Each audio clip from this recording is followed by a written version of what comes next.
A lot of people are struggling in Ulduar, either to get those hard mode kills or to get a really solid parse. And that's because a lot of the fights have little cheeky things you can do to pretty much cheese them and enhance your damage. So today we're going to be looking at a Thorim strategy so that you can cheese your damage and pump a lot harder. And I waited to make this video for a few weeks to be pretty sure that they're not going to patch this out. Also guys, I do want to say that we are so close to 50,000 subscribers on YouTube, which is a massive goal of mine. So if you haven't already and you want to be a part of this massive milestone, I would greatly appreciate a sub. You don't have to, but I will be doing a giveaway very soon on the channel to celebrate. Okay, so back to the Titan Keeper Thorim and the cheese strategy. Now there's one mob in the arena that actually has an aura that is very, very enticing. You can actually see it here on the Dark Rune Champion right there. And this aura is called Aura of Celerity. What it does is gives 20% attack speed to melee, ranged, and casting time.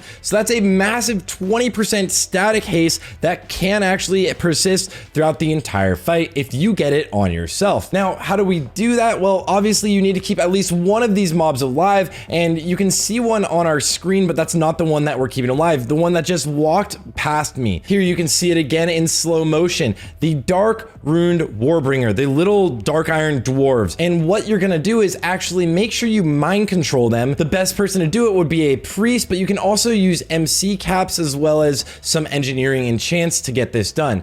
Now it's very vital that this mob is within your group. So real fast, just to show how much of a DPS increase this can be on the logs, if we look at a rank 1 parse from Warlocks on this fight, you look at the buffs and he has Aura of Celerity up 93% of the time. That is a permanent 20% haste buff. Now, of course, it's amazing for Warlocks, but also it is ridiculously strong on Unholy DKs. You can see the Unholy DKs in my raid just shooting up in the damage meters, because if the MC'd person is in your group during Gargoyle, they are getting a permanent 20% extra haste, which is kind of bringing your Gary back to the good old days of it being able to pump. Now, if you've only MC'd one of these mobs and you want to get the parse, ideally you would have 100% uptime of this buff, but most likely your guild might be only getting 1 or 2 of these, which means Warlocks are generally the best play outside of Death Knights during their Gargoyle. So at the beginning of this boss fight, absolutely MC it and move whoever is MCing it into the group of the Death Knights.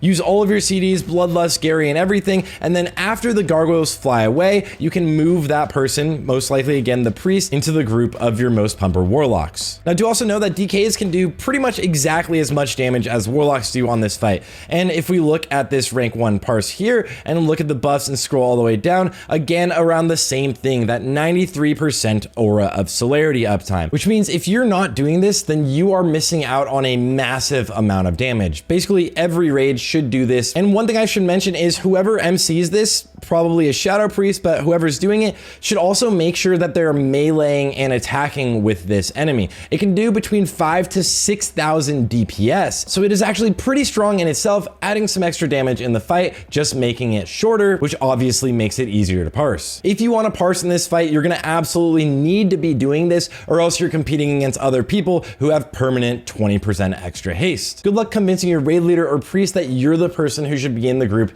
getting this buff, because it is a group-wide buff. Thank you again for watching, guys, and I'm back working on the parsing guides for Death Knights and Hunters for this phase.